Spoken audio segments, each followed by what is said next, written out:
Hi welcome to Andhra అభిరుచి. ఈరోజు నేను చికెన్ ఫ్రై చేస్తున్నాను. స్టవ్ మీద పెనం పెట్టుకున్న తర్వాత పెనం హీట్ అయిన తర్వాత ఆయిల్ వేసుకొని అందులో ఉల్లిపాయలు వేసుకొని ఫ్రై చేసుకోవాలి. చిటికెడు సాల్ట్ను యాడ్ చేసుకోవాలి, అలాగే పసుపు కూడా యాడ్ చేసుకోవాలండి. ఇలా ఫ్రై చేసుకున్న తర్వాత అల్లం వెల్లుల్లి పేస్ట్ వేసుకొని ఫ్రై చేసుకోవాలండి. బాగా పసుపు వేసిన తర్వాత ఫ్రై అయిన తర్వాత చికెన్ యాడ్ చేసుకోవాలండి. చికెన్ కూడా బాగా కలుపుకుంటూ ఫ్రై చేసుకోవాలండి. ఇలా బాగా ఫ్రై అయిన దాంట్లో 3 టేబుల్ స్పూన్ కారం వేసుకోవాలండి.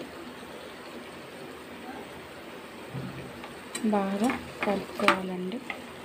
ఇలా బాగా ఫ్రై అయిన దాంట్లో కొత్తిమీర కరివేపాకు వేసుకోవాలండి. దీన్ని కూడా బాగా ఫ్రై చేసుకోవాలి. చూసారు కదండి, ఎమ్మీ చికెన్ ఫ్రై రెడీ అయిపోయింది.